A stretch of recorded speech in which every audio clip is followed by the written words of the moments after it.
नमस्कार मित्रांनो. सरकारी कर्मचाऱ्यांसाठी एक अत्यंत महत्त्वाचा अपडेट समोर आला आहे. आता ई-के-वाय-सी केल्याशिवाय पगार मिळणार नाही, असा नवीन नियम लागू करण्यात आला आहे. म्हणूनच आजच्या या व्हिडिओमध्ये आपण पाहणार आहोत, ई-के-वाय-सी म्हणजे काय, सरकारने हा नियम का आणला, आणि सर्वात महत्त्वाचे म्हणजे मोबाईलवर ई-के-वाय-सी कसे करायचे. म्हणून व्हिडिओ शेवटपर्यंत नक्की बघा. सर्वात आधी समजून घेऊया ई-के-वाय-सी म्हणजे काय. ई-के-वाय-सी म्हणजे तुमची ओळख डिजिटल पद्धतीने व्हेरीफाय करणे.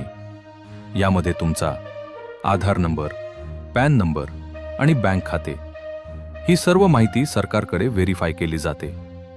आता पाहूया ई-के-वाय-सी का आवश्यक आहे. तर प्रश्न येतो की सरकारने हा नियम का आणला. अनेक ठिकाणी असे आढळले की काही कर्मचाऱ्यांची डुप्लिकेट नोंद होती. चुकीच्या माहितीमुळे दुबार पगार जात होता. इतकंच नाही तर दुसऱ्या राज्यात एका कर्मचाऱ्याने 2 ठिकाणी नोकरी करत तब्बल 19 वर्ष 2 ठिकाणी पगार घेतला. आता या प्रकरणात कोर्टात केस चालू असून वसुलीही सुरू झाली आहे. हे सर्व प्रकार टाळण्यासाठी सरकारने हा निर्णय घेतला आहे. आता योग्य व्यक्तीलाच पगार मिळावा आणि सर्व डेटा पारदर्शक राहावा यासाठी ई-के-वाय-सी अनिवार्य करण्यात आले आहे. आता सर्वात महत्त्वाचा प्रश्न, ई-के-वाय-सी न केल्यास काय होईल. जर तुम्ही ई-के-वाय-सी केले नाही तर तुमचा पगार थांबवला जाऊ शकतो.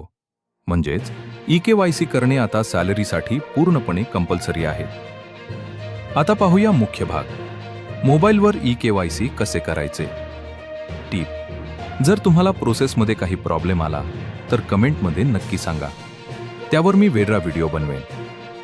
स्टेप 1: मोबाईलमध्ये क्रोम ब्राउझर उघडा आणि सेवत महाराष्ट्र सर्च करा.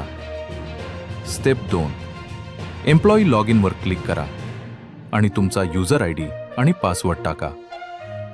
स्टेप 3: लॉग इन झाल्यावर माय प्रोफाईल किंवा ई-के-वाय-सी अपडेट हा ऑप्शन निवडा. स्टेप 4: आता तुमची माहिती भरा. Aadhaar number, PAN number, bank account details. Step 5: Aadhaar OTP verification करा. तुमच्या मोबाईलवर OTP येईल तो टाकून व्हेरीफाय करा. स्टेप 6: सर्व माहिती नीट तपासा आणि सबमिट करा. स्टेप 7: ई-के-वाय-सी पूर्ण झाल्यावर एक्नॉलेजमेंट किंवा रिसीट डाउनलोड करा. ई-के-वाय-सी करताना या महत्त्वाच्या गोष्टी लक्षात ठेवा. आधार मोबाईल नंबरशी लिंक असावा. बँक अकाउंट आधारला लिंक असावा. पॅन आणि आधार मिसमॅच नसावा. मित्रांनो, ही माहिती सर्व सरकारी कर्मचाऱ्यांसाठी अत्यंत महत्त्वाची आहे. म्हणून हा व्हिडिओ नक्की शेअर करा. व्हिडिओ आवडला असेल तर लाईक करा आणि अशाच अपडेट्ससाठी चॅनल सबस्क्राईब करा. धन्यवाद.